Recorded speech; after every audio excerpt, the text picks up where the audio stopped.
চট্টগ্রাম মহানগর স্বেচ্ছাসেবক দলের সাবেক ভারপ্রাপ্ত সাধারণ সম্পাদক আলী মুর্তজা খানের উদ্যোগে সাবেক প্রধানমন্ত্রী ও বিএনপি চেয়ারপারসন বেগম খালেদা জিয়ার সুস্থতা, দীর্ঘায়ু ও দ্রুত রোগমুক্তি কামনায় দোয়া ও মিলাদ মাহফিলের আয়োজন করা হয়।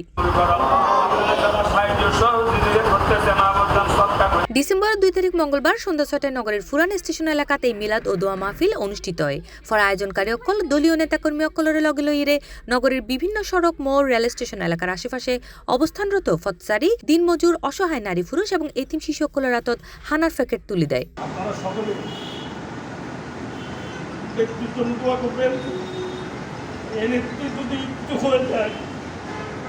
বাংলাদেশে কি পরিস্থিতি হবে, আমরা যারা দল করছি আমাদের মধ্যে তাদের কি পরিস্থিতি হবে আল্লাহ ভালো জানে। হানা বিতরণ কর্মসূচিত মেজে চট্টগ্রাম মহানগর স্বেচ্ছাসেবক দলের নেতাকলের মধ্যে উপস্থিত আছিল মহানগর স্বেচ্ছাসেবক দলের যুগ্ম আহ্বায়ক মঈনুদ্দিন রাশেদ, সাবেক সহসভাপতি হারুন আল রশিদ, মহানগর আহ্বায়ক কমিটির সদস্য মোহাম্মদ আলমগীর ও আব্দুল মান্নান। ঘর হারা হইয়ে, সন্তান হারা হইয়ে, স্বামী হারা হইয়ে, তারপরে এই নেত্রী দেশের মানুষের সারি বিদেশ নৌতা আদি এই নেত্রী অসুস্থ। সমগ্র বাংলাদেশের জাতি বর্ণ নির্বিশেষে হিন্দু, মুসলমান, খ্রিস্টান যারাই আছেন ওনারা ব্যাকুল দোয়া হরণ। এই সময় আরো উপস্থিত আছেন সাবেক প্রচার সম্পাদক জহির আহমেদ, সম্পাদক মিজানুর রহমান, বাকুলিয়া থানার আহ্বায়ক দুলাল আহমেদ, সদস্য সচিব শামীম এবং সদরঘাট থানা সদস্য সচিব আনোয়ার আবেদিন মুন্না।